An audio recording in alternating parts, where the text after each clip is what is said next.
इस कार्यक्रम के पुण्यार्जक हैं वंडर सीमेंट। फर्क नजर आएगा।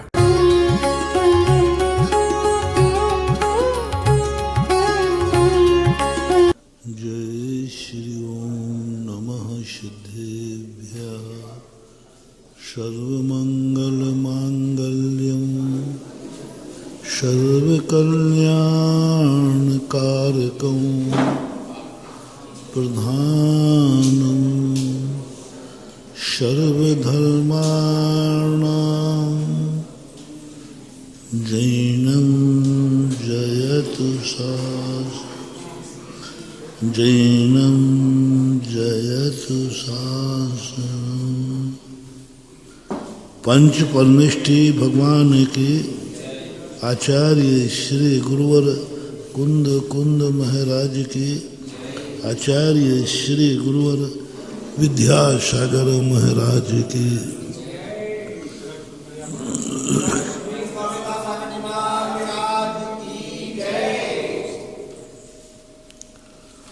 कल प्रसंग चला था कि पापियों के पुण्य का उदय ज्यादा क्यों होता है, धर्मात्माओं के पुण्य का उदय कम और अशुभ कर्मों का उदय ज्यादा होता है। ऐसा आप लोगों को देखने में आता है और आप लोगों की शिकायत भी यही है। तो इसके रहस्य को जब प्रश्न उठता है तो उसका समाधान तो होना ही चाहिए। समाधान नहीं होने से कई व्यक्ति स्वयं गलत निर्णय ले लेता है और लोग अधर्म के मार्ग पर चले जाते हैं। बोले महाराज जी ने भी समर्थन कर दिया कि पापी लोगों के पुण्य के उदय ज़्यादा होते हैं, धर्मात्माओं के कम। और कल अपन ने सिद्ध भी कर दिया था, खलनायक सुखी ज़्यादा रहता है, हीरो कम। तीर्थंकरों में भी सिद्ध कर दिया। तीर्थंकरों में भी पारसनाथ ज़्यादा संकट आए तो उनकी प्रसिद्धि ज़्यादा है। बलरामों में भी यही है, रामचंद्र जी पर संकट आए से 8 बलरामों को कोई नाम तक नहीं जानता। 8 बलरामों को देखना, 8 बलराम, 9 बलराम होते हैं बलभद्र। 9 में से 8 के नाम तुम्हें किसी को नहीं मालूम। मेरे से भी मत पूछ लेना, मुझे नहीं मालूम। मतलब ही नहीं। क्यों नहीं है? क्योंकि वे सुखी रहे। कल हेतु क्या बनाया था? जो जो सुखी रहे उनके दुनिया के नाम, दुनिया से नाम गायब है। और अपन को दुनिया में नाम कमाना है, मरने के बाद नाम रखना है, तो दुख की कल्पना करो, सुख की नहीं। क्योंकि जितने जितने सुखी रहे उनके नाम दुनिया में कहीं नहीं, कोई नहीं पूछता उनको। और अपन ने प्रमाण भी दिया तीर्थंकर को, जितने तीर्थंकर सुखी थे उनको कोई नहीं चाहता, कोई नहीं चाहता। अब जबरदस्ती ले देते हैं तो अंदर से पूछो तो पारस नहीं था नाथ दो में तो। और यदि कहेंगे पारसनाथ की बोली लगी तो क्या तैयार हो। एक जगह पर 24 का प्रसंग था, तो 21-25 लाख की ऐसी 24 थी और बोली लगाई पारसनाथ नहीं, हमें तो पारसनाथ चाहिए। मैंने कहा भैया राशि से तो नहीं, महाराज राशि मासी कुछ नहीं, हमें तो पारसनाथ चाहिए। तो हमने कहा भैया लगा लो बोली, 1 करोड़ पे गई। तो तब से मेरे मन में आया कि पारसनाथ ये बताओ आप में है क्या ऐसा जो लोग 3 भगवान बैठा देता उतने लोग है, कुछ ना कुछ है, बुद्धू नहीं है दुनिया। और हमने कल मंदिरों का भी उदाहरण दिया, उन्हीं पर सबसे ज़्यादा कथाएं लिखी गई जिनके जीवन में संकट आए। सतियों को उठा के देख लो, बिना संकट वाली भी सतियां हुई हैं कि नहीं हुई है? उपसर्ग करने वाली सती कम है।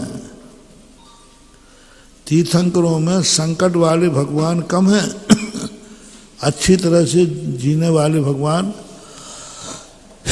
इसलिए हमने 2 दिन पहले भी कहा था, दुनिया में सुख से जीने वालों की संख्या ज़्यादा है। बलभद्रों में भी 8 बलभद्र सुख से जिए। श्री कृष्ण के बलराम दाऊ को बताओ कब कष्ट आया। श्री बलराम भी बलराम थे, 8 में बलराम थे, श्री कृष्ण 9 में, तो उनके जीवन में कभी संकट ही नहीं आया। आज उनका नाम पता ही नहीं, कोई नहीं ले रहा। वो तो श्री कृष्ण के कारण नाम आ जाता, नहीं तो दुनिया में नाम गायब है। तो ये कल जो अपन ने और पिक्चर की भी बात कही थी, कौन सी पिक्चर सबसे ज़्यादा हिट होती है जिसमें हीरो को टॉप बताओ, तुम्हें गायब होना है कि हिट होना है?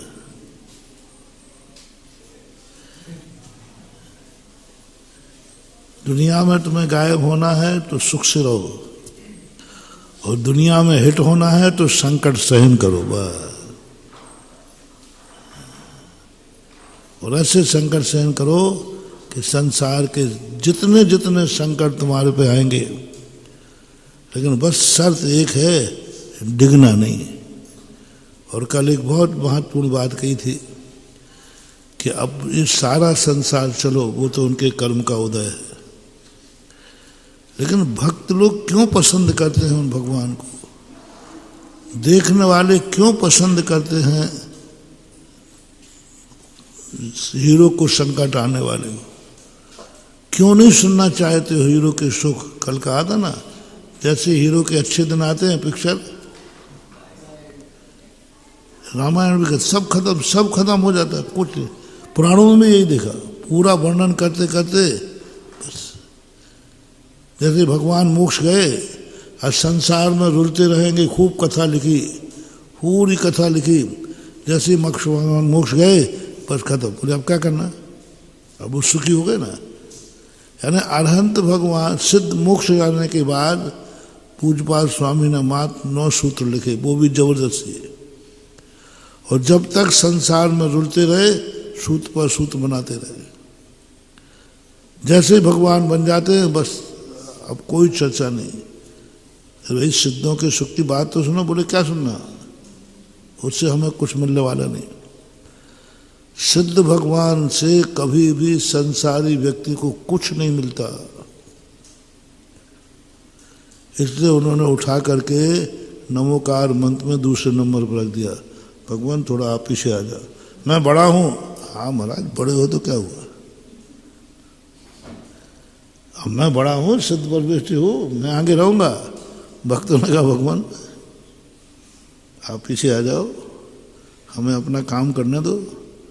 तुम बड़े हो तो अपने आप बड़े रहने दो, हमें तो अपना काम करना है, आपसे मेरा कोई काम बनने वाला नहीं है। ये ग्रस्त इतना स्वार्थी होता है संसारी भक्त, वो जिन भगवान से काम नहीं बनता उनको पीछे कर देता तुरंत। ये नहीं देखता कि ये बड़े हैं छोटे हैं। मैंने खुद अनुभव किया, मैं आचार्य जी के साथ जब जाता था मैं गया तो आचार्य जी के सामने अपनी कोई गिनती नहीं है। ऐसा धक्का मारते हैं, गिर जाए तो गिरना। अरे मैंने कहा भैया मैं सुधासागर हूँ। अरे हो गए अभी तो आचार्य जी है। वो सुनने का नाम ही नहीं ले रहा, वो कोई पूछने वाला नहीं वहां, क्योंकि वहां मुख्यता का वर्णन रहता है। अरे भाई तुम समझो तो सही, कुछ नहीं। भक्त कहता है तुम कौन हो, क्या हो, मेरा कार्य, जैसे आपकी भाषा में कहते हैं मेरा उल्लू सीधा जहां होगा हम उसी को मुख्य करेंगे। बुंदेलखंड में बोलते ना, अपना काम जहां बनता हो, बड़े छोटे कोई विकल्प नहीं। कई बार तो ऐसा होता है कि छोटे महाराजों को पड़गा लें और बड़े महाराज कहीं लौट के आ जाए तो वो पड़गा छोड़ देता, वो महाराज खड़े रहते हैं। पड़गा लिया था। होटल से बड़े महाराज लौट के आए, नमस्ते नमस्ते। अरे भैया मैं पड़गा गया हूँ, मुझे क्या होगा? बोले आप हम खड़े रहो। बड़ी तरह कुछ नहीं है। वो कह रहे भैया मुझे पड़गा लिया, मैं तो कई बार हम लोग लौट जाते, वो तो पड़गाने में लग गया। यानी उसने छोटे महाराज को पड़गाया नहीं है, पड़गाना पड़ा,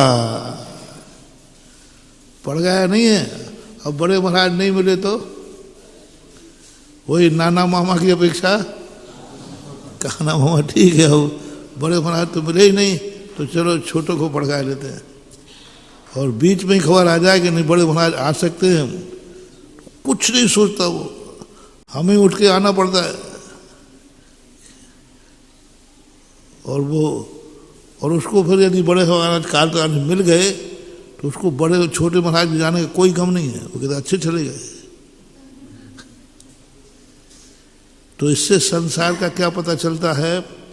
संसार कहता है हमारा लाभ किसमें ज़्यादा है, हम उसे ही ग्रहण करेंगे। तुम बड़े हो तो बने रहो, छोटे हो तो बने रहो, हमें ना छोटे से मतलब है ना बड़े। हमारा उपकार किसमें होगा?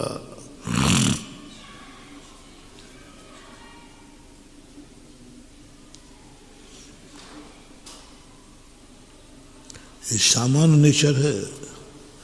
हमारा उपकार किसमें होगा, हमें उससे मतलब है। और यही स्थिति में सबसे ज़्यादा अब आप दूसरी बात है कि वो क्यों नहीं सुख का दिन सुनना चाहता है? क्योंकि सुखी आत्माओं का ध्यान करने से, सुखी आत्माओं का चरित्र सुनने से हमारी शक्तियां नहीं जागती। कोई काम के नहीं सुखी आदमी। सुखी आत्माओं का जितना अपन चिंतन करेंगे अपन दुखी हो जाएंगे, धर्म से दूर भाग जाएंगे, धर्म से घृणा हो जाएगी। मोटिवेशन अपन लोग संसार में दुखी है कि नहीं? नहीं, दुख नहीं है तो भी है, डर तो है ही। आज अपन सुखी हैं, अपन कदम चलाते चल रहे, गाड़ी का एक्सीडेंट नहीं हो जाए, डर तो लगती है। तो अपने पास तो सदा कभी मन से, कभी वचन से, कभी काया से दुख का डर बना ही रहता है। और जब जब हमें दुख आवे, मोटिवेशन दे रहा हो, जिस क्वालिटी का दुख आवे, चाहे बीमारी आए, चाहे बुखार आए, चाहे गरीबी आए, चाहे पैर टूटे, चाहे हाथ टूटे, चाहे पैर टूटे, चाहे हाथ टूटे, चाहे कुछ भी, अब तो अपन सारे दुखों को बना लो। अब उस दुख से हमें निजात पाना है, हम दुखी हैं। तो जो व्यक्ति उस दुख से दुखी नहीं हुआ है उसका ध्यान मत करना, उसका ध्यान मत करना, क्योंकि उसमें इतनी ताकत नहीं है कि तुम्हारे दुख को दूर कर दे। उस नाम में एनर्जी नहीं है। और तुम्हारा मन कहेगा इनकी बात कर रहे हो, ये क्या जाने, जाके पैर फटे न बीमाई, वो क्या जाने पीर पराई, इनको क्या पता है हमें कितना कष्ट हो रहा है। यदि सुखी आदमी हमें समझाएगा तो हम एक ही जवाब देंगे, हाँ भैया पैसा बोल रहा है। यदि उससे कहो कि भाई देखो अच्छे से रहो, देखो मैं कितने बढ़िया कपड़े पहने, हाँ मालूम है पैसा है सो बोल रहा है, तुम सुखी हो सो बोल रहे हो, कोई प्रभाव नहीं पड़ेगा। कितना भी वो बोलेगा, कितना ही समझाएगा, वो कहते हैं हाँ सुख के दिनों में सबको ये बातें याद आती है, उसका कोई प्रभाव नहीं। और धर्म से घृणा और हो जाएगी, और इतनी घृणा होगी कि बोले बस ये तो सब सुखी लोग हैं, इनके क्या जाने। इसलिए अब अपन को एक मोटिवेशन बना रहे हैं, संसार में जितने दुख हमारे जीवन में आ चुके हैं, आ रहे हैं और भविष्य में आने की संभावना है, तो ऐसे दुख से दुखी कौन हुआ है? ऐसे दुख से दुखी कौन हुआ है? और दुख तो आया था उस पर, लेकिन वो दुखी नहीं हुआ था। संसारी व्यक्ति बिल्कुल बालक के समान है। एक बार अपन नहीं कहेंगे कि भगवान आपने बहुत पुण्य किया है।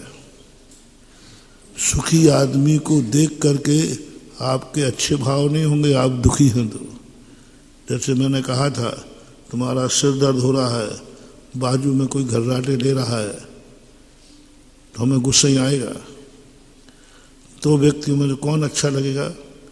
तुम्हारा सिर दर्द कर रहा बहुत जोर से, नींद नहीं आ रही, एक व्यक्ति तुम्हारे साथ जाग रहा है और एक व्यक्ति तुम्हारे साथ सो रहा है, तुम्हें अच्छा कौन सा लगे? झूठ मत बोला देखो।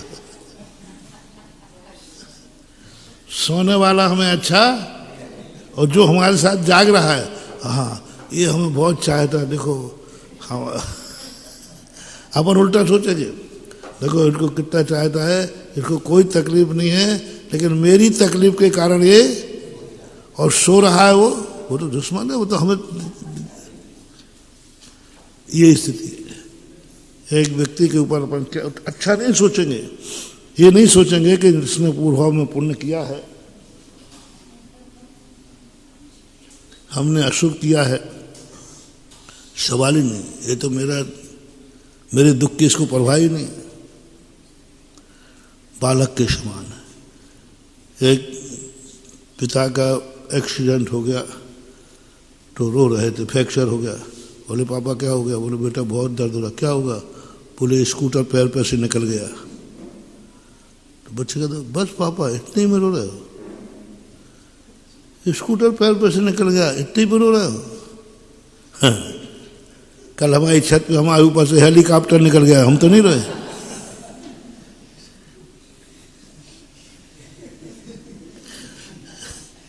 हमारे ऊपर से तो हेलीकॉप्टर निकला था, हम तो नहीं रोए। आपके स्कूटर निकल गया तो रो रहे, काहे के पापा? अब बोलो इस बालक को कौन समझे?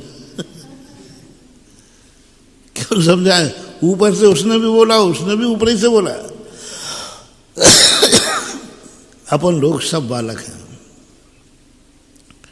अपन कहीं ना कहीं बहाना बना देंगे, ये व्यक्ति सुखी आदमी। हम ये सोचेंगे ही नहीं कि आज सुखी है, कल इन्होंने कितना मेहनत किया।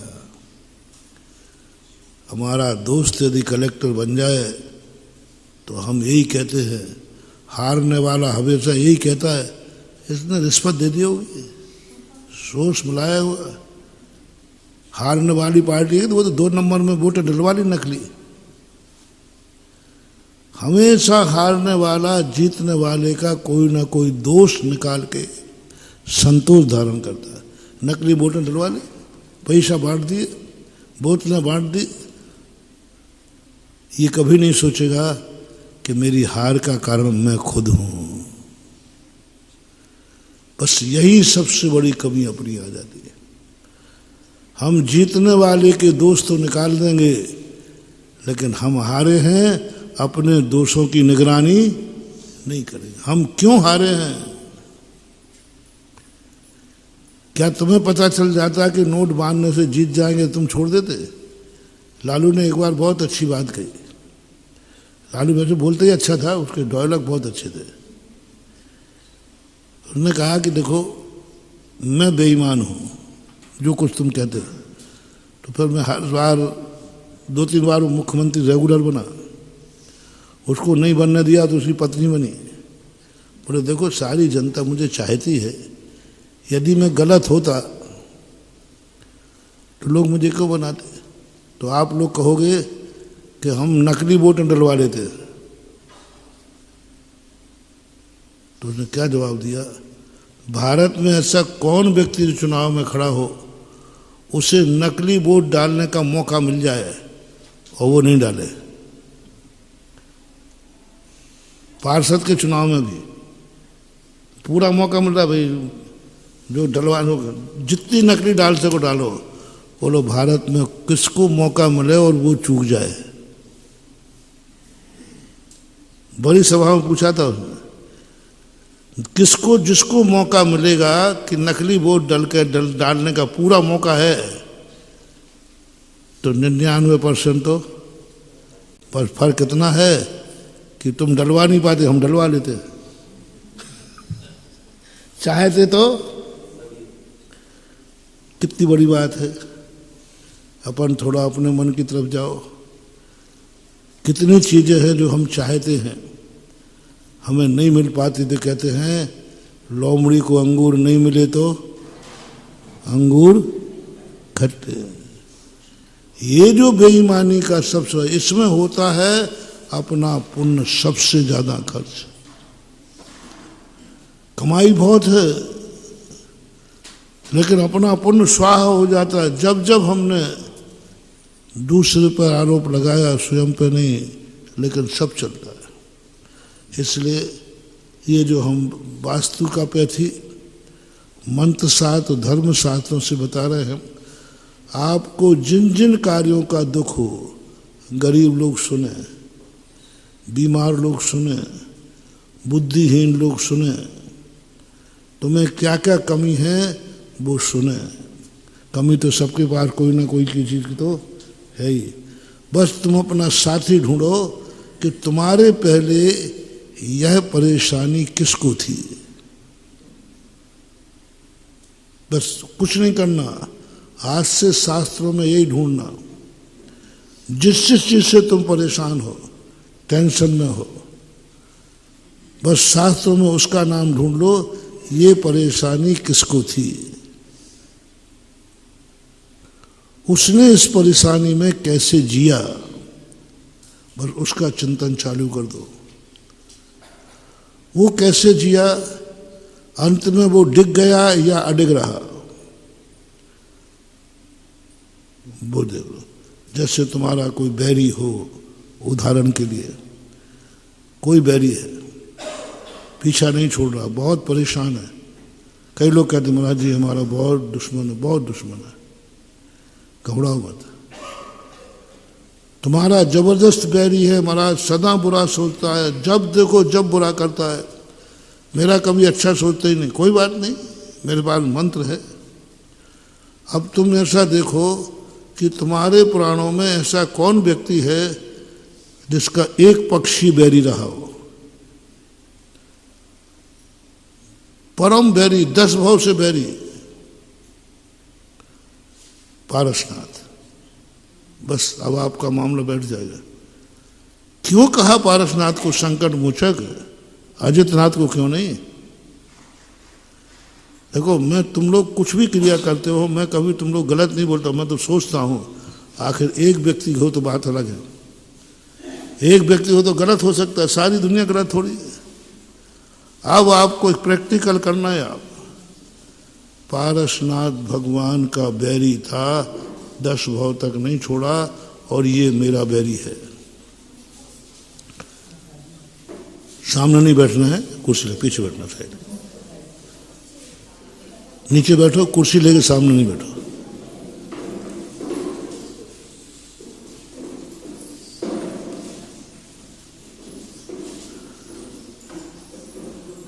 तो आपसे मेरा कहना है, उस व्यक्ति का चिंतन नहीं करना जो संकट में आकर तुम्हारे जैसा रो पड़ा हो, संकट में आकर के फेल हो गया हो। ओम शांति। संकट में आकर के सुसाइड कर ली हो, संकट में आने के बाद उस व्यक्ति ने धर्म छोड़ दिया हो। 2 चीजें करना। थोड़ा आवाज नहीं करो तो क्या बात हो गई कुर्सियों की? हाथ में ताकत नहीं क्या उठाने की?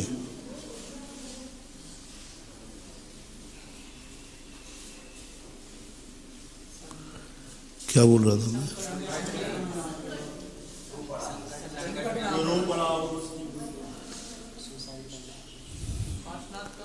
अब चुका दिया ना, इतना बढ़िया चिंतन चल रहा था।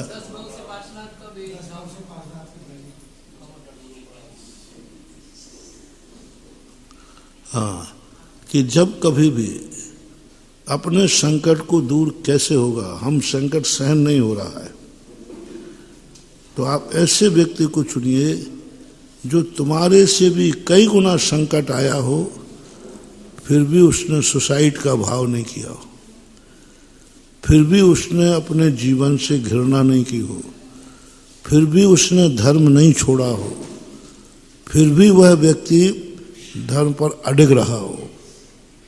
जैसे अभी हम एक उदाहरण दे रहे हैं पारसनाथ का। पारसनाथ ने धर्म नहीं छोड़ा, संकट पर बेकसूर धर्म आया, बेकसूर धर्म आया, बस आप पारसनाथ की जाप दीजिए, आदित्यनाथ की नहीं, 24 तीर्थंकरों की जाप से कुछ नहीं मिलने वाला, तुम्हें कुछ नहीं मिलने वाला। आप पारसनाथ की जाप दीजिए, उनका चरित्र पढ़िए, 10 बार पढ़िए, पारसनाथ के पूरे 10 भव को ध्यान कीजिए, और 10 भव में उनके जीवन में क्या सर्वनाश कर दिया उसके भाई ने, फिर भी वो क्षमा मांग रहा है। तुम पढ़ो, मोटिवेशन। तुम दुखी हो,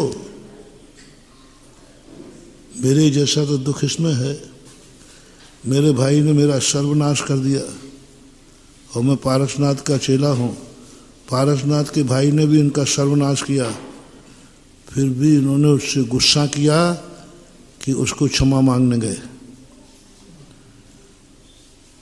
वो क्षमा मांगने गए, उसने 12 मन की सलाह पटक दी, यही तो मेरे साथ हो रहा है, मैं अपने भाई से क्षमा मांगता हूँ, वो झगड़ा करता है, मैं कहता हूँ भैया अपन मिलके बैठे, वो झगड़ा करता है। ये एक से बिना कसूर के हमें खा रहा, वो महाराज बन गए, वो सांप बन के खा रहा है। ऐसा ही है, मैं उससे कोई मतलब नहीं रखता हूँ, लेकिन वो मेरे प्रति चलने दो, चलने दो। और आप देखना, आप पूरा पारसनाथ का चरित्र नहीं पढ़ पाएंगे, पर पारसनाथ की सेम मैक्सिंग करके पारसनाथ ने उस समय क्या किया, ऐसी घड़ी में जो घड़ी मेरे ऊपर गिरे, पर जैसा उन्होंने किया तो 1 मिनट को काश ये दशा मेरी भी हो जाए, इतना सा कल्प करना ना। इतने संकट में भी महाराज पारसनाथ को भाई से घृणा नहीं हुई। ओहो, मन से कहो मैं पारसनाथ का भक्त हूँ, हे मन तुझे भी घृणा नहीं करना। आप पूरा चरित्र नहीं कर पाओगे और आपका भाई तुम्हारे पास अपने आप क्षमा मांगने आ जाएगा, आपका संकट टल जाएगा, चरित्र पूरा नहीं पढ़ पाओगे। पर पारसनाथ का ही पढ़ना और उनसे मैचिंग करना कि ऐसी दशा में इन्होंने क्या किया, वही हमें करना है। ऐसी संकट में उन्होंने क्या किया वही मुझे करना है, इसी का नाम तो आदर्श है। तभी तो तुम भक्त कहलाओगे पारसनाथ के। पारसनाथ का सच्चा भक्त वही है जो संकटों में हो। अब संकटों में क्या करना चाहिए, इसके लिए आप किससे पूछोगे? भगवान से, गुरु से, जिनवाणी से। किसी भगवान के चक्कर में मत पड़ना, सब भगवान तुम्हें कुछ नहीं बता पाएंगे और तुम्हें उनसे हो जाएगा हाँ भगवान आपको बातें आ रही हैं अच्छी अच्छी, क्योंकि संकट आपको आया नहीं। तुम पारसनाथ को बोलना, तुम पारसनाथ के भक्त बन जाओ, उनका चरित्र चिंतन करो, तुम्हारे अंदर नियम से जागेगा कि जब पारसनाथ नहीं डिगे तो मैं कैसे डिगूं। इसलिए लिखा है पारसनाथ का चरित्र। जब तुम्हारे घर में जीवन में घर से निकाल दे, कोई हिस्सा बांट नहीं दिया तुम्हारे लिए, तुम्हें माँ बाप के प्रति खेद है, बहुत कुछ भी नहीं दिया, तुम्हारे साथ अन्याय हुआ है, किसी के पास मत जाना महानुभाव, कोई कुछ नहीं करेगा, वो तुम्हें समझाएंगे, तुम्हें समझ में नहीं आएगा। लोग हम ही से कह देते हैं महाराज बन गए हो तो बड़ी बड़ी बातें आ रही हैं। गृहस्थी में देखो कितने झंझट है, गृहस्थी में देखो कितनी परेशानियां। तुम तो कह दिया ये छोड़ दो, ये छोड़ दो, अभिषेक करने आओ, पूजा करने आओ, ये दान दो। हाँ महाराज सब बातें आ रही हैं। तो मैं तो हमें किंचित मात्र भी जिस धर्म के कारण, धर्म की नीतियों के कारण संकट आए, उस संकट से थोड़ी भी घृणा नहीं, थोड़ी भी घृणा नहीं, थोड़ी भी मन में भाव आया खूब कर लिया धर्म कर्म, ऐसा बोलते ना लोग, खूब कर लिया धर्म कर्म, खूब कर लिया अभिषेक पूजा। कई लोगों ने अभिषेक करते करते छोड़ दिया, हमने महाराज खूब कर लिए, कहते खूब पूजाएं कर ली महाराज जी, हमें बुद्धू मत बनाओ, मैंने शांति धारा भी खूब कर ली, आपके कारण लाखों रुपया बर्बाद और हो गए, आपकी बातों में आ करके मंदिर बनवा दिए, कच्छू ने महाराज सब बेकार है। बस उस समय रामचंद्र जी का चरित्र पढ़ लेना, हाँ वो तो बेकार सब है ही, पढ़ो रामचंद्र जी उस समय क्या भाव करते हैं। मेरे रामचंद्र जी के प्रति उस दिन से बाद से 1000 गुनी श्रद्धा पड़ गई। और रामचंद्र जी के पुराण को जब भी मैं पढ़ता हूँ, जब भी चिंतन, पढ़ने का अर्थ चिंतन करता हूँ, एकदम अटूट श्रद्धा होती है। उनके मन में क्या कितना सहन, मरने को है, हाँ मुझे धर्म की शरण लेना, इस समय मुझे धर्म से काम करना चाहिए, मुझे साहस से करना चाहिए। आप लोग सही बोल रहे हो, लेकिन क्या करूं, मेरा भातृ मोह धर्म से भी भारी पड़ रहा है। धर्म बुरा नहीं है, मैं बुरा हूं। ऐसे समय मुझे धर्म का चिंतन करना चाहिए। देखो मेरी कहाँ मति मारी जा रही है। तुम लोग धर्म की बात कर रहे हो, मुझे सुहा नहीं रही, धर्म जैसा कौन है, यानी वो अपनी आलोचना करने लगे। देखो मेरी कहाँ बुद्धि मारी जा रही है, मैं मरने का भाव कर रहा हूँ मोह में, इस समय मुझे धर्म की शरण में जाना चाहिए, लेकिन नहीं जा पा रहा हूँ। बस ये चिंतन कर ही रहे थे। अपरिहार्य संकट था, अपरिहार्य संकट था। रावण ने कहा सारी दुनिया का इलाज है, मैंने जो शक्ति चलाई है उसका दुनिया में कोई इलाज, ना ब्रह्मा के पार ना विष्णु के पार कुछ इलाज है ही नहीं, और जो इलाज है वो सुबह तक आ नहीं सकता। जैन दर्शन के अनुसार है, बिल्कुल उत्तर भारत में कैलाश पर्वत के पास ही कोई नगर है, उसका वहाँ एक कन्या थी विशल्या। वह विशल्या कन्या यदि आकर के अपने पैरों का जल या उसको वो यहाँ आ जाए, उसके प्रभाव से शक्ति टल सकती है। रावण कहता असंभव, हो ही नहीं सकता, उन भूमि गोचरों के पास विद्याधर थोड़ी है, कौन लाएगा रात भर में, और हम लाने देंगे कि नहीं। कैलाश पर्वत पे भी हमारे देवता रहते हैं। मात बहुत बड़ा मोटिवेशन है महानुभाव, संकट निवारक मंत्र। मैं तुम्हें कोई मंत्र नहीं दे रहा हूँ, मैं तुम्हें कोई साधन नहीं दे रहा हूँ, बस तुम उन रामचंद्र जी का चरित्र पढ़ना और आप देखना। देखो ये उस समय धर्म का सहारा नहीं छोड़ रहे हैं। मैं मरूंगा तो सही, मर तो रहा हूँ, लेकिन मैं धर्म की घृणा नहीं करूँगा, मैं भी धर्म करते करते मरूंगा। रामचंद्र जी कहते हैं ठीक है मुझे धर्म का सहारा लेना चाहिए, लेकिन मैं जिंदा तो नहीं रहूंगा, धर्म करते मरे। रात भर में कमाल हुआ, संजीवनी बूटी आई, विशल्या आई, लक्ष्मण जीवित हो गए। कौन सा मंत्र दिया मैंने तुम्हें? आपको भी सब सुसाइड करने वालों, पढ़ो ये रामचंद्र जी का चरित्र, उस समय की कहानी को पढ़ो, 10 बार छोड़ो। देखो आपके परिणामों में जिस संकट के कारण आप मर रहे हो वो संकट दूर हो जाएगा। अब तो नहीं मरोगे, अब तो नहीं मरोगे। बस तुम्हारे लिए चरित्र। इन सबकी कथाएं, मैंने सोचा कि इन सबकी कथाएं लिखी गई जिन जिन के जीवन पर संकट आए। दुर्गंधा की कथा लिखी गई, उस पर संकट आए। अंजना की कथा लिखी गई, तुम्हारा पति बिल्कुल बिल्कुल गलत है,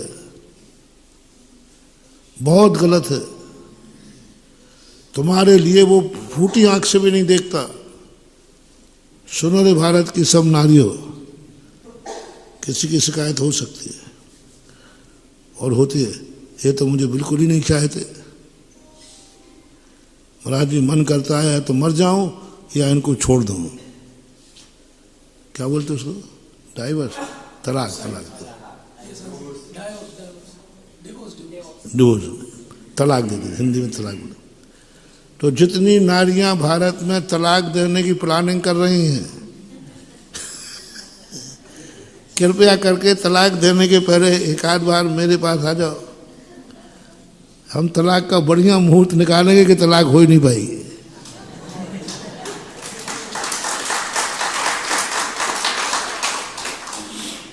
दोनों मुहूर्त में तो बहुत मजा है। वशिष्ठ जी ने रामचंद्र जी का मुहूर्त निकाला, राजगद्दी का ऐसा मुहूर्त निकाला कि रात तक हो ही नहीं पाएगा। और मैं ऐसा मुहूर्त निकालूंगा, बस कुछ नहीं करना, मैं कोई मंत्र नहीं दूंगा, लो यहाँ तक नहीं आ पाओ तो मत आना, वहीं घर बैठे दिए देता हूँ। अंजना चरित्र पढ़ लेना बस। कौन सा चरित्र? अंजना को चरित्र पढ़ लेना। चमत्कार देखो क्या होता है। मेरी बात को सुना करो, मानने की बात मैं कभी नहीं कहता, मेरा नेचर है। मैं सुनाए बिना, देखो मेरी बात सुने बिना रहना नहीं, और मेरी बात मेरे कहने पर मानना नहीं। मेरी बात सुनना जरूर, सुनने के बाद उसको प्रैक्टिकल करना। महाराज ने कहा है इसलिए मान रहा हूं, मैं इसको पसंद नहीं करता, मेरा नेचर भी नहीं है। आपसे भी महाराज ने कहा है सो मानना है, नहीं। बाबा वचन प्रमाणम, मैंने अंधे भक्त, अपन को अंधे भक्त नहीं बनना। महाराज ने कहा है नहीं, मेरे कहने से मत मानना, आप प्रैक्टिकल करना।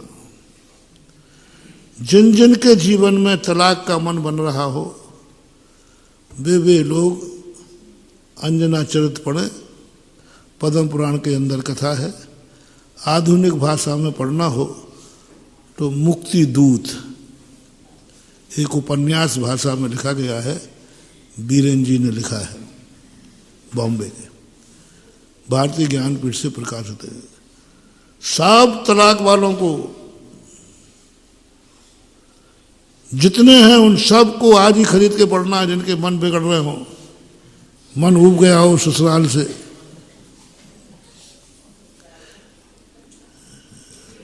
पर वो पढ़ लेना है, अच्छे मन से पढ़ना। उसके जीवन की हालत देखो क्या हुई। तुम तुरंत करना, जितना इसके ऊपर है इतना तो दुख मेरे पास।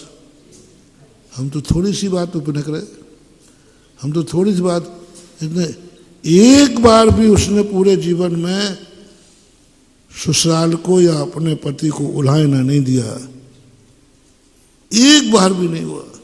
एक ही चिंतन करती रही, जरूर मैंने कोई कर्म किया होगा। और अंत में महानुभाव, जब वो एक प्रसंग है, कोई सहारा नहीं, वनवास में थी, एक मुनिराज मिले। तो मुनिराज को देख करके उनकी सखी बसंती थी, वो रो पड़ी, फूट पड़ी, बोले महाराज देखो इसकी क्या हाल है, राजा की बेटी, राजकुमार की पत्नी, और आज इसके क्या हाल है, इसकी दशा महाराज देखे नहीं जा रही है, इसका दूर संकट दूर कब होगा। अंजना कहती सखी महाराज को संकट में मत डालो, महाराज को संकट में मत डालो, मेरा संकट कब दूर होगा। महाराज को ऐसे उसमें मत डालो, महाराज कर नहीं सकते और नहीं कर पाएंगे तो कहेंगे काय के महाराज हैं। उसने ईश्वर कहा और हाथ जोड़ के बोलती महाराज मैं आपसे संकट दूर करने की बात नहीं कहूँगी, बस मैं इतना सा जानना चाहता हूँ इसमें मेरी गलती कहाँ है।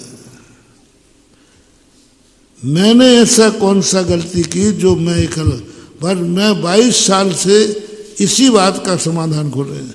मुझे उनके त्याग करने का दुख नहीं, कभी बातें करते नहीं। मैंने कहा भैया मैं तेरे काम का नहीं हूँ, लेकिन जो संकट मेरे पास आया हो उस संकट वाला ग्राहक आ जाए तो फिर मैं उसका बॉस बन जाता हूँ। मेरा बेटा तेरा संकट मेरे ही से दूर होगा, क्योंकि जो तेरे ऊपर है वही मेरे ऊपर आया था। भक्त उसी को बनाना, ये तो तुम्हारे भगवान और गुरु किसको बनाना, तुम्हारे जैसा संकट में वो रहा हो। गुरु से भी कहा अपना चमत्कार दिखाना है, अतिशय दिखाना है, तो तुमने जिस दुख को भोगा हो ऐसा ग्राहक ऐसा शिष्य तुम्हें मिल जाए तो तुम्हारी जय जयकार होगी, सब तरफ से पोवारा होगी।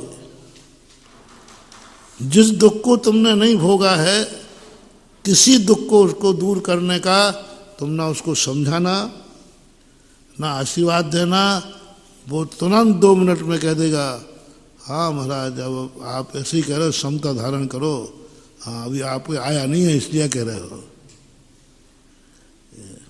ये उपदेश ऐसे मान लेगा वो। एक व्यक्ति किसी के यहाँ बैठने गया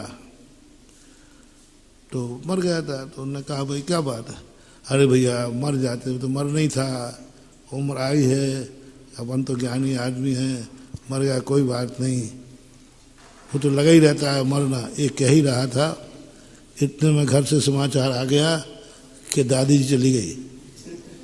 वो वहीं रोने बैठ गया, क्या हो दादी चले गई हो, तो भी कहते भैया अभी तो आप हमें समझा रहे थे और तुम रोने लगे।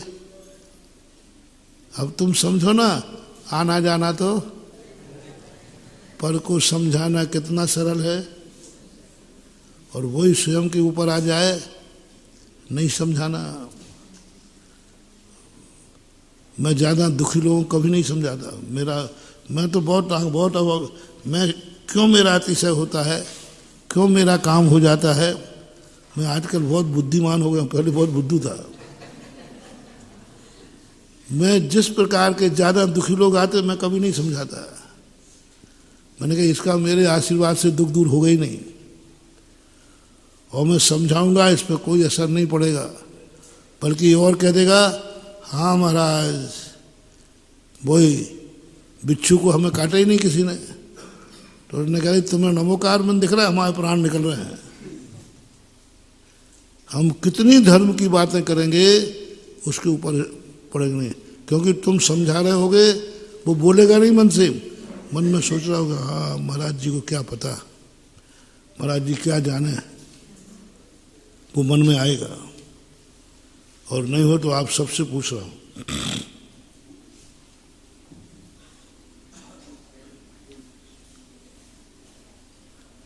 तुम्हें कोई समझावे तो समझ यही आता हाँ भैया इतने रोना नहीं चाहिए, अच्छी बात नहीं है, हाँ भैया अभी तुम्हारे ऊपर बीती नहीं है, ये मन में आएगा। तुम्हें में आएगा, हमें भी आएगा, सबको आता है, सबको आता है, इसमें कोई बड़ी मत समझना। मुझे भी आएगा, कोई मुझे कष्ट है और जिसको कष्ट नहीं आया वो समझाए तो हम कहें हाँ भैया अभी तुम्हें आया नहीं है। इसलिए मैं तो उसी को समझाता हूँ, पहले समझाता हूँ भैया तुझे जो कष्ट है वो कष्ट मुझे भी आया था। महाराज आपको भी आया था?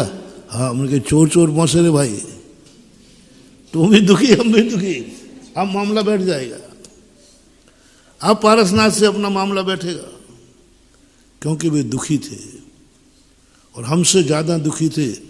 अब अपना मन इतना आकर्षित होगा, ओहो इनसे तो मेरे से ज़्यादा दुख है, पर ये तो नहीं घबराए, मुझे तो कुछ हिस्सा मिल ही गया है।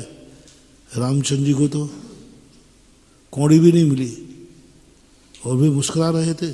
अब तुम रामचंद्र जी का चरित्र पढ़ते जाना, जब तुम्हारे लिए बिल्कुल वायदा करता हूँ आप पढ़ के देख लेना, जब तुम्हारे परिवार में तुम्हारा हिस्सा नहीं मिला हो और तुम उस हिस्से के हकदार हो, आपको बहुत क्लेश हो रहा, आप किसी का चरित्र मत पढ़ना, आप रामचंद्र जी का चरित्र पढ़ लेना। और वो कैसेट निकाल के पढ़ लेना, जब उनको वनवास, शाम को राजगद्दी और सुबह वनवास हो रहा है, रात में वनवास हुआ, बस वो पढ़ लेना। हूबहूब तुम्हारे जैसे तुम्हारा मन पे ऐसा आकर्षित पड़ेगा, तुम्हारे मन में जो क्लेश हो रहा था मरने मारने का, आपके अंदर एक ऐसा क्षमता परिणाम आएगा, ऐसा क्षमता परिणाम आएगा कि तुम यहाँ पर तुम्हारा हिस्सा 1,00,000 रुपया छूटा है, तुम्हारे 6 महीने के अंदर तुम 10 लाख तुम्हारे पास होगा। जिसको ज्यादा मिला है वो दरिद्र हो जाएगा, और तुझे कुछ नहीं मिला है तू माला माल हो जाएगा, क्योंकि तुम रामचंद्र, ये घटना, ये अतिशय दिखाएगा रामचंद्र जी का चरित्र। और रामचंद्र जी का चरित्र में कौन सा, जिस समय वनवास दिया रहा बस उसको कोट करना, बस सारे भारत के लोगों को ये घटना सबके साथ होती है। हर व्यक्ति कहता महाराज जी मेरे भाई ने पक्षपात किया, मेरे माँ बाप ने पक्षपात किया, इसको ज़्यादा दे दिया, इसको ज़्यादा दे दिया, ये बहुत चलते हैं। मैं तुम्हें हिस्सा तो नहीं दिलवा पाऊंगा, मैं तुम्हें हिस्सा तो नहीं दिलवा पाऊंगा, लेकिन ये पक्का है जिसने नहीं दिया है उससे ज़्यादा मालदार तुम्हें बना दूंगा, उससे ज़्यादा मालदार बना दूंगा। 1,00,000 रुपया तुम्हें कम मिला है तो 1,00,000 तो नहीं दिलवा पाऊंगा, लेकिन तुम्हें ऐसा रास्ता बता रहा हूं कि उसके पास 1,00,000 ही, वो भी कम होते जा रहे हैं, और तेरे पास 10 लाख का इंतजाम हो जाएगा रामचंद्र जी के चरित्र पढ़ने से। बस उन्होंने क्या किया बस वो पढ़ लो आप, उन्होंने क्या किया। जब तुम्हें पूरा संकट आ गया, सुसाइड करने वाले सुनो, अब तुम्हारे मरने के दिन आ गए, महाराज अब कोई रास्ता नहीं है, मरना मेरा निश्चित है, मरूंगा, अब कोई रास्ता नहीं महाराज, जब कुछ नहीं, जीने से मतलब ही नहीं, हम बाहर ही नहीं निकल सकते। जो देखो वही हमें बुरी नज़र से देख रहा, हमें कर्जा देना है, हमारे पास कुछ बचा ही नहीं है, महाराज मरने दो, मर जाना। जितने मरने वाले हों कृपया करके मेरे से मुहूर्त निकाल के मरें कम से कम। सारे भारत के लोगों को कहना है मैं जिंदों का मुहूर्त नहीं निकालता हूँ, मरने वालों का मुहूर्त निकालता हूँ। कम से कम मरो तो अच्छी मुहूर्त में मरो, और आशीर्वाद लेके मरो तो कछु हो ही जाएगा। निकाले मैंने मरने वालों के मुहूर्त निकाले, लेकिन जैसे ही मैंने मुहूर्त निकाला उन्होंने मरने का प्रस्ताव बदल दिया। बस मैं कुछ नहीं करूँगा, आप वो पढ़ लेना जब रामचंद्र जी को ये दिन आया कि लक्ष्मण को शक्ति लगी, रामचंद्र जी कहते अब मेरा जिंदा रहना संभव, मैं सुसाइड करूँगा। रामचंद्र ने घोषणा की थी कि नहीं कि सुबह तक लक्ष्मण जीवित नहीं हुआ तो मैं भी, वो प्रसंग पढ़ लेना। उस समय जो लोग संबोधन कर रहे हैं रामचंद्र जी को, विभीषण, अंगद, रामचंद्र जी धर्म का सहारा लो, कहाँ भूल गए सारा धर्म। तब रामचंद्र जी क्या कहते हैं, चिड़चिड़ाते नहीं है, मुझे धर्म कर्म कुछ नहीं चाहिए, इसी धर्म ने हमें बर्बाद किया है, मुझे कोई धर्म नहीं चाहिए, मेरी धर्म से घृणा हो गई। क्या उस समय रामचंद्र जी, क्या गजब का। मैंने जब प्रथम बार पुराण पढ़ा था सन 1980 में मुक्तागिरी में, पूज्य गुरुदेव ने दिया था, मैंने पढ़ते ही कहा ये लोग उपदेश दे रहे हैं ना, इन सब की अब खैरियत नहीं है। अभी हर रामचंद्र जी आग बबूला होंगे और एक आध को निपटा देंगे। ऐसे संकट की घड़ी में तुम धर्म का, और जिसको धर्म से ही संकट आया हो, कल कहा था ना कि धर्म से ही जिसके जीवन में संकट आया उसी धर्म की तुम बात कर रहे हो। तो मैंने कहा अभी हाल रामचंद्र जी आग बबूला होंगे और एक आध को या तो गाली देंगे या निपटा देंगे, कुछ ना कुछ करेंगे। हम तो बुद्धिहीन थे, वो दिन अभी भी, वो पंक्तियाँ उस समय का, मुझे उसी समय का याद है, क्योंकि कोई चीज़ अच्छी तरह घर कर जाए ना तो जिंदगी में फिर भूलता नहीं है। ओहो, रामचंद्र जी कहते, विभीषण तुम ठीक कह रहे हो, अंगद तुम ठीक कह रहे हो, मुझे इस समय धर्म की शरण लेना चाहिए। मेरी सासू ने मुझे निकाल दिया, इसका दुख नहीं है, मेरे पीहर ने शरण नहीं दी, इसका दुख नहीं है, बस मुझे इतना जानना है कि मैंने क्या गलती की है। अवधयानी महाराज कहते हैं कि बेटी बहुत बड़ी गलती की है तुमने। किसी की गलती नहीं है, न तेरे पति की गलती है, न तेरी सासू, किसी की नहीं, सारी गलती तेरी है। और आज क्या गलती है? तूने पूर्व भाव में अपनी सौतिया डाहे के कारण, उसने उपवास के व्रत थे अष्टांगा के, और तूने, उसका नियम था कि भगवान का दर्शन पूजन करके ही भोजन करूंगी, उसको तुम्हें भूखा रखने के लिए तूने भगवान को छुपा दिया था कि ये दर्शन नहीं कर पाएगी। तो आज भी इसका देश भाव से, महाराज क्या बोल रहे हो, मैंने भगवान की मूर्ति छुपाई? इतनी खुश, इतनी खुश। बोले महाराज अभी और बता दो। ये 22 साल में, उनका बेटा 22 साल तक संकट तुझे रहेगा, कोई नहीं टाल सकता। तो अंजना ने ये नहीं कहा महाराज कोई उपाय है कम करने का, कोई उपाय है कम करने का, कोई व्रत दे दो, नियम दे दो। क्या पूछती है? महाराज जी ये बताओ, इतने बड़े अपराध की सजा इतनी छोटी क्यों हो गई? इतने अपराध की सजा तो मुझे 22 सागर की सजा मिलना थी, नरक मिलना था। 6वीं पृथ्वी में मुझे जाना चाहिए था। मैंने इतना बड़ा पाप किया, मैंने मूर्ति को छुपाया बिना कारण, आपसी कसाय के कारण। कहीं से अन्याय हुआ है। मेरी सजा किसने कम की ये बताओ? क्यों हुआ ऐसा? क्यों धांधली है? 22 सागर की सजा मुझे मिलना चाहिए, मुझे 6वां नरक मिलना चाहिए, और 22 सागर की सजा 22 वर्ष कर दी। ये ठीक नहीं हुआ महाराज। इससे पापियों को समर्थन मिलेगा, बड़े बड़े पाप करेंगे और वो कहेंगे कोई बात नहीं 22 वर्ष की तो सजा है। इतनी आलोचना की, नहीं मुझे 22 सागर की सजा मिले, मुझे नरक मिले, 6वां नरक मिलना चाहिए मुझे। बस जैसे ये परिणाम करती है, जैसे ही परिणाम करती है, पाप कर्म के बादल छटना चालू हो जाते हैं।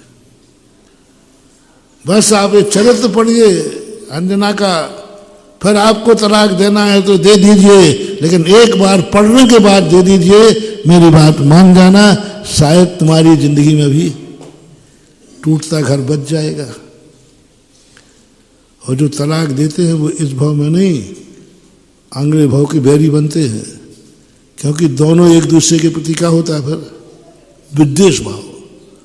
पूरे कुड़ के मरते हैं, शांति से मर ही नहीं सकता। मेरे आचार्य महाराज ने कहा था एक बार, जिनका अपना संबंध है उनसे कभी कसाय के कारण मत टूटना, नहीं तो जिंदगी में शांति से नहीं रह पाओगे। झगड़ा करके बाप बेटे अलग होंगे, दोनों जिंदगी में एक दूसरे को कोसेंगे। तुम दोनों झगड़ा करके पति पत्नी अलग हो गए, छोड़ना है तो अच्छी तरह छोड़ो ना, जय जलन करके। अब आज से हम दीक्षा ले रहे हैं, तुम दीक्षा ले लो। झगड़ा करके छोड़ दो, कसाय करके। अब बोलो भाई तुम लोग शेयर करना, कसाय करके छोड़ोगे, जब जब उसकी याद आएगी तो क्या आएगा? अच्छे भाव आएंगे कि बुरे भाव? बैर बंधेगा। अगले भाव में फिर बैरी बनोगे।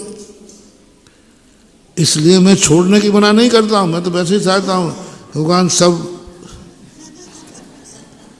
लेकिन कसाय से नहीं। हमने भी सब छोड़ा है ना, कसाय से नहीं। मुनि महाराज भी माँ बाप को छोड़ता है कि नहीं? कसाय से नहीं। परिवार को छोड़ता है कि नहीं?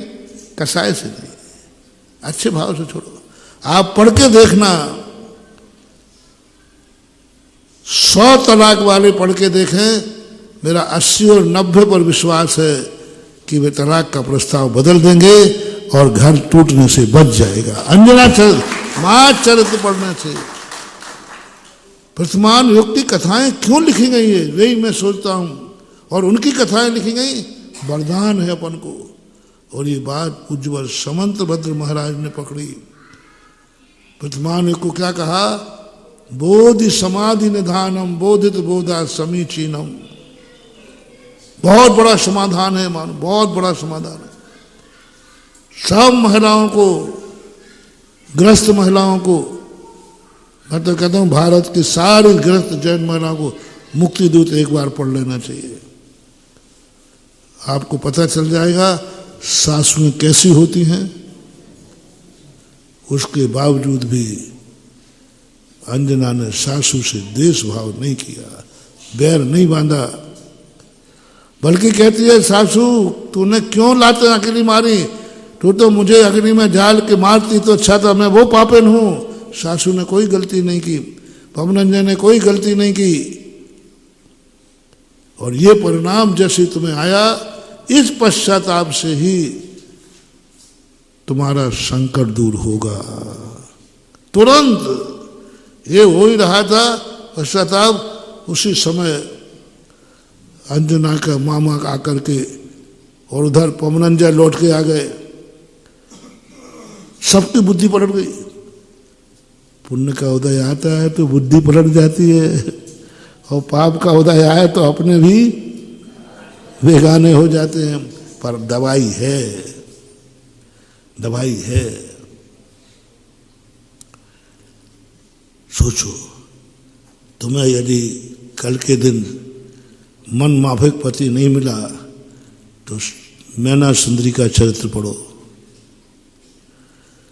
जब कभी तुम्हें कोई अपवाद लगाए झूठा, तुमने बिल्कुल भी नहीं किया, तुम बिल्कुल निरपराध हो, आप कुछ नहीं कर सकते, आपको झूठा फंसाया जा रहा है, 100% झूठा फंसाया जा रहा है। कुछ मत करो महानुभाव, आप सेठ सुदर्शन चरित्र पढ़ना शुरू कर दीजिए। और मैं आज इस प्रसंग में सारे भारत के भक्तों से कहना चाहूंगा कि हर व्यक्ति को वर्तमान युग के 3 ग्रंथ जरूर पढ़ लो, उसमें सब आ जाएगा। आदि पुराण, पद्म पुराण, हरिवंश पुराण और एक उत्तर पुराण सारी प्राय कथा। ये कथा तुम्हें काम आएगी जब तुम आज निरपराधी फंस रहे हो, कोई उपाय नहीं, कोर्ट भी तुम्हारे पक्ष में नहीं है, क्योंकि सामने वाला बलवान है, उसका सोर्स है, और तुमने कोई अपराध, लेकिन फंस गए। फंस सकते हैं कि नहीं? देखिए अपन, खूब आरोप लग रहे हैं तुम्हारे ऊपर, चारों तरफ तुम्हारी निंदा ही निंदा हो रही है, कोई तुम्हारी सुनने को तैयार नहीं है, और तुम्हारी आत्मा कह रही महाराज मैंने ये पाप नहीं किया। कौन सुनेगा? कोई नहीं सुनता। आप कुछ मत झगड़ा कीजिए, हाथ पैर चलाने से कुछ नहीं होगा, जेल जाओगे, बदनाम होगे।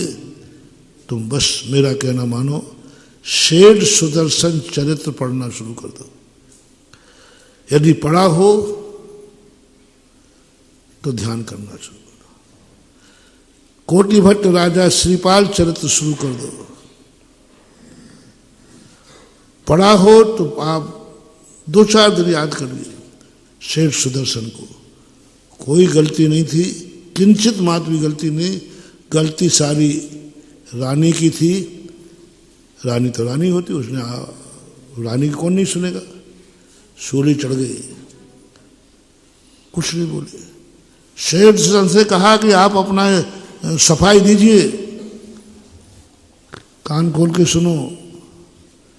जब सामने वाला बलजोर हो, सामने वाला दुष्ट हो, सामने वाला अत्याचारी हो, उस पर कभी तुम अपनी सफाई मत देना।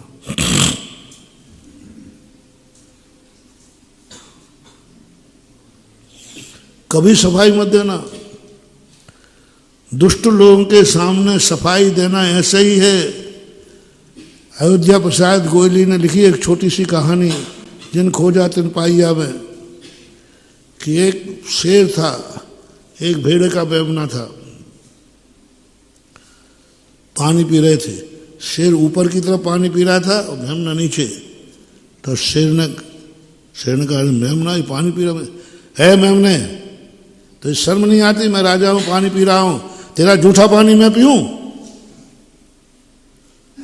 तो साथ पी रहा, जूठा मैं पीऊं? तो मेमने कहा, सरकार आप ऊपर पी रहे हो, हम नीचे पी रहे, हम तो आपका जूठा पी रहे हैं। तो शेर कहता, अच्छा तेरी ये औकात, तेरी ये औकात, मुझे जवाब दे रहा है, छोटे में बड़ी बात है, और झपटा मारा मार दिया। उस समय नीति क्या कहती है? जी तुमने सफाई दी कि क्योंकि सामने वाला क्या है? बलजोर है। सफाई नहीं देना, दुष्ट के सामने सफाई नहीं, सज्जनों के सामने सफाई दी जाती है।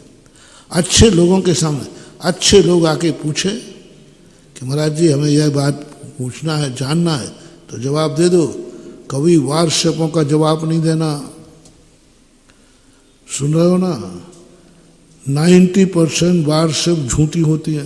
90% जितना आज तुम्हारा यूट्यूब पे चल रहा है, सब मनगढ़ंत कहानियां चल रही हैं, चाहे दवाई की चल रही हो, चाहे कोई नाटक चल रहा हो, सब फ्रॉड है, सब नाटक है, झूठे हैं। इन पर कभी विश्वास नहीं करना, और इनका कभी जवाब तुम्हारे जीवन में व्हाट्सएप में कितने कुछ आ जाए, जवाब नहीं देना, क्योंकि उन्होंने चाही है कि तुम जवाब दो।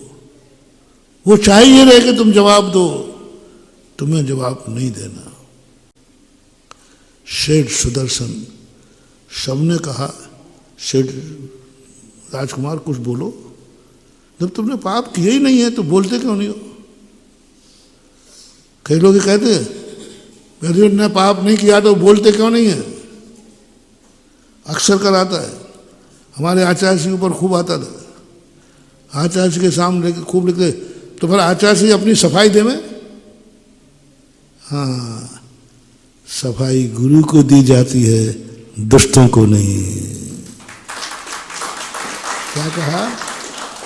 सफाई गुरु को दी जाती है, गुरु के सामने कहा जाता है मैंने किया है कि नहीं किया। इन दुष्टों को सफाई दे। आचार्य जी कहते इनको सफाई दे, ये इन मूर्खों को, इन असंयमियों को, इन पापियों को, इनको सफाई दे। दुष्टों के सामने सफाई देना भी अपना अपमान है। वही गुण मेरे में। कई लोग कहते महाराज जी आपके प्रति बहुत व्हाट्सएप निकलती हैं, बहुत गंदी है कि नहीं, बोलते हो तो ना। हाँ, तो कई लोग महाराज जी आप एक बार, आप में तो बहुत ताकत, आप तो शेर हो, शेर, एक बार दहाड़ तो दो, एक बार आप सफाई दे दो, फिर हम निपट लेंगे। यानी कि मेरे गुरु ने जो कहा है, और मैं तो सेठ सुदर्शन का फॉलोवर हूं,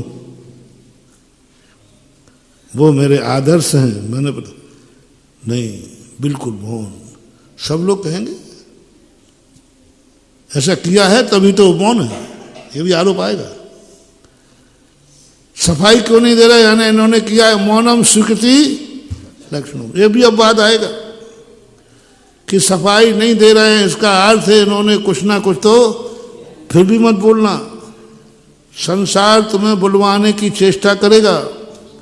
सेठ सुदर्शन के साथ ही कहा, देख मजिस्ट्रेट पूछ रहा है फिर भी नहीं बोल रहा है, इसका अर्थ है इसने गलती की है। सेठ से चुपचाप, सारे नगर में थू थू हो गई। देख बड़ा धर्मात्मा बनता था, बड़ा त्यागी वृत्ति बनता था, बड़ा इसकी प्रसिद्धि थी, देख पाखंडी कितना पाखंडी है, और वो करने के बाद बोल भी नहीं रहा है। पूरे नगर में एक भी व्यक्ति नहीं था जो सेठ सुदर्शन की मजाक नहीं उड़ा रहा। अच्छे अच्छे लोग, पूरा उसका जितनी प्रसिद्धि थी, धर्म ध्यान करने जाता था। अष्टमी चौदस को कहाँ जाता था? स्मशान घाट में अष्टमी चौदस को ध्यान करता था। सब पाखंडी ध्यान करने नहीं जाता था, गुलछर्रे उड़ाने जाता था। धर्म की निंदा, उसकी निंदा। सेठ सुदर्शन शांत शांत।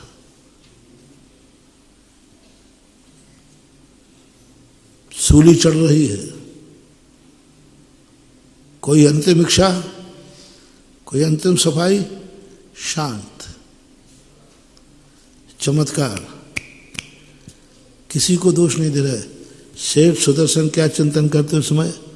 इस रानी की गलती है, कितने दुष्ट लोग हैं? नहीं। राजा की गलती नहीं, मैंने ही कोई पूर्व भाव में कोई कर्म किया होगा, इसलिए आज मुझे भोगना पड़ा है। किसी के दोष नहीं, मेरा। बस ये चिंतन करते ही जैसे ही तलवार चली, शूली गले का हार बन गई। शूलिया सिंहासन बन गया, गले का हार बन गया। आपसे मेरा कहना है, आपके जीवन में कभी ऐसा आए तो आप सेठ सुदर्शन चरित्र पढ़ना शुरू कर देना। श्रीपाल के जीवन की भी यही घटना है। जिनके जीवन में झूठा अपराध आया हो, उनका चरित्र आप पढ़ना शुरू कर देना। चमत्कार देखना, चमत्कार देखना। तुम तो करके देखना, करके देखना क्या स्थिति बनती है। ऐसे चमत्कार होंगे कि लोग तुम्हारी जय जयकार करेंगे।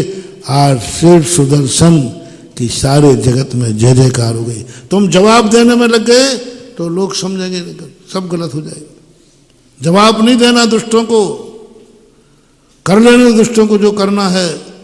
तुम सेठ सुदर्शन चरित्र का चिंतन करो। मोटिवेशन, बहुत बड़ी शक्ति है ये। मंत्रों से भी ज्यादा शक्ति है इस चरित्र में, मंत्रों से भी ज्यादा शक्ति है इन चरित्रों में।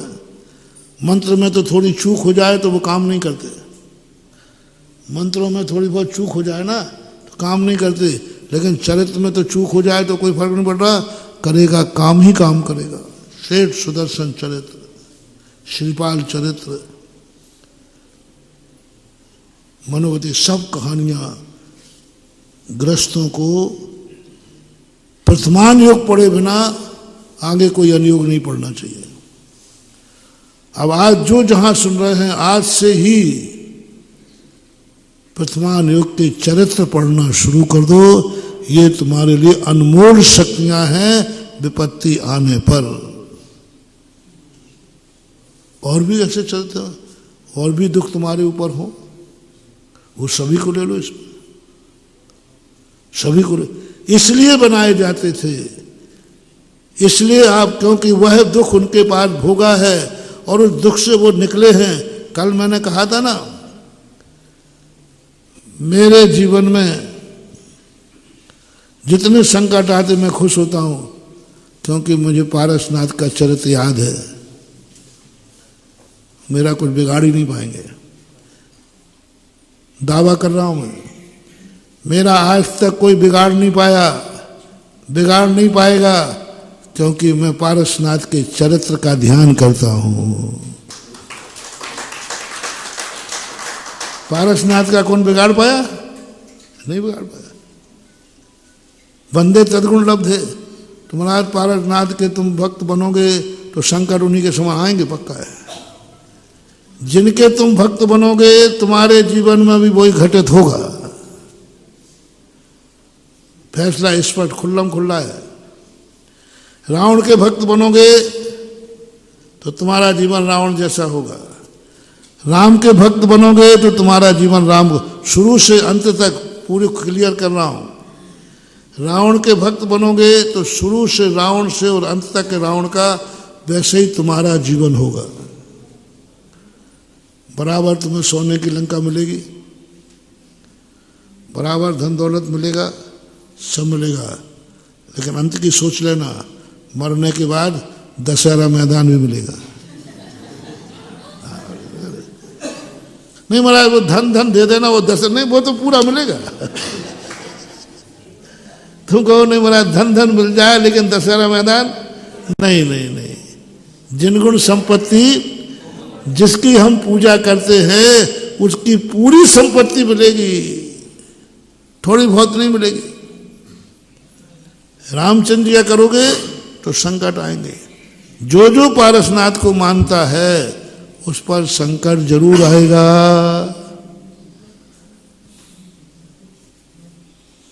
महाराज जी तो आपने बड़ी घोषणा कर दी, और आपकी घोषणा झूठी निकलती नहीं है, और हम तो पारसनाथ के भक्त हैं।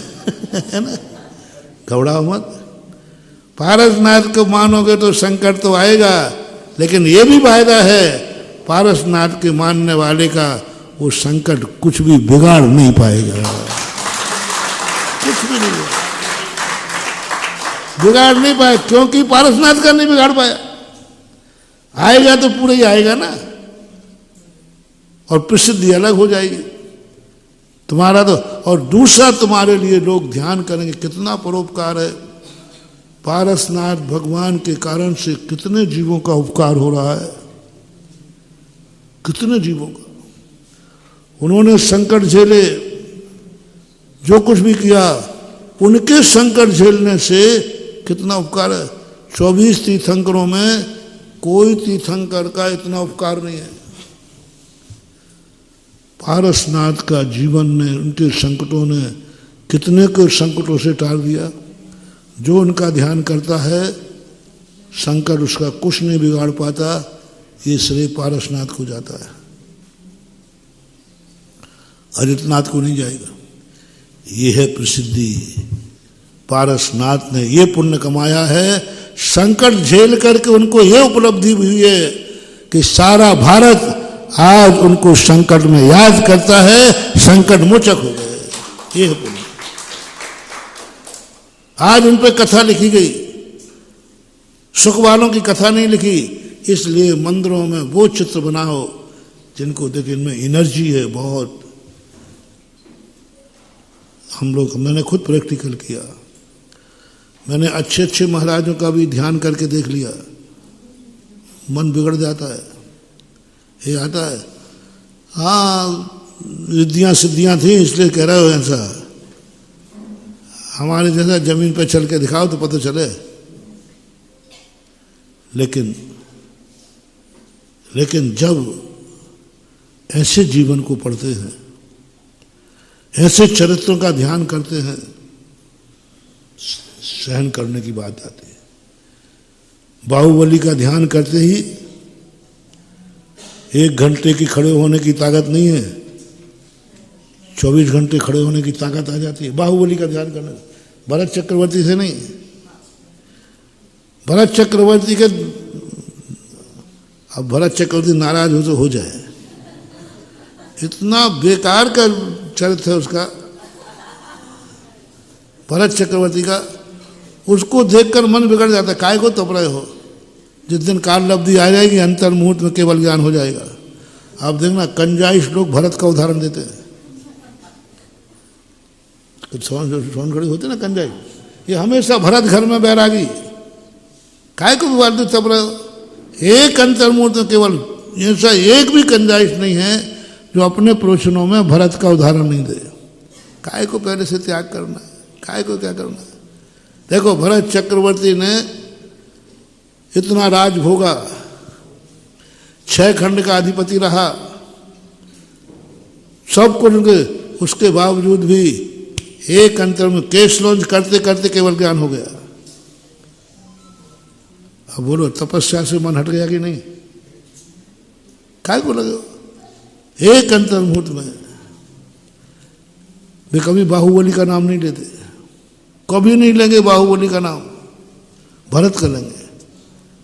अपन को किसका लेना है? भरत का नाम लेने से साधना करने का मन बिगड़ जाता है। काय को करना?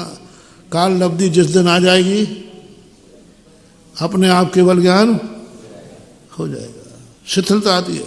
और बाहुबली का करने के, मैं अपना अनुभव बता रहा हूं, बाहुबली का जैसे ध्यान करते हैं हम, 1 घंटे खड़े होने की ताकत नहीं है। रात रात भर खड़े होकर के मैंने देखा है, मात बाहुबली ने खड़े किया, मेरी ताकत नहीं थी। 24 घंटे मुझे खड़े करने का ताकत दिया तो बाहुबली ने, भरत चक्रवर्ती ने नहीं। उनको ध्यान कर लेता था। ओहो बाहुबली, आप 1 साल तक थोड़ा पैरों में हिलने का भाव आया, बाहुबली कहते मुझे देख, मैं भी हिल रहा हूं क्या? मैं हिल जाऊंगा तो बामी क्या होती, बिखर जाती। बस जैसे उनकी आदत, नहीं नहीं नहीं भगवान नहीं हिल रहा हूं। फिर थोड़ी देर बाद देख देख देख मुझे देख। उनको देख देख करके 24 घंटे तुम निकाल सकते हो, ये है उन तपस्वियों का। इसलिए दुनिया में लोग बाहुबली की मूर्ति ज्यादा मिलेंगी कि भरत की। क्यों? क्यों लगाओ ना, क्यों लगाओ? बड़ा कौन था? चक्रवर्ती कौन था? फिर उसकी मूर्ति ज्यादा क्यों नहीं? क्योंकि उनके चरित्र से हमारी एनर्जी नहीं जागती, बाहुबली से जागती है। बाहुबली को देख के ही मन लगता है, करी तपस्या मन मानी, हे भैया बाहुबली स्वामी। उनको देख करके ही मन इतना होता है। कई बार मच्छर काटते हैं, बिहार में पड़ जाते स्कूलों में, कोई बचाने वाला नहीं है, मात बाहुबली बचा देते। बाहुबली का देख, तेरे ऊपर मच्छर है ना, मेरे ऊपर सांप है देख, मेरे ऊपर छिपकली है देख, देख मेरे ऊपर, मैं भी मुनि तू भी मुनि। तो थोड़ी देर के लिए महानुभाव साहस आता है। इसलिए वर्तमान युग की कथाएं मंत्र सिद्धियों से ज्यादा हैं, बहुत ताकतवान, बहुत पावरफुल हैं। इनको पढ़ो, तुम्हारा पाप पुण्य में बदल जाएगा। कितनी पाप किए होंगे, लेकिन वो पाप काम ही नहीं आएगा, सब व्यर्थ चला जाएगा और पुण्य में परिवर्तित हो जाएगा। तुम्हारे शुभ दिन चालू हो जाएंगे, पर नकल करना पूरी।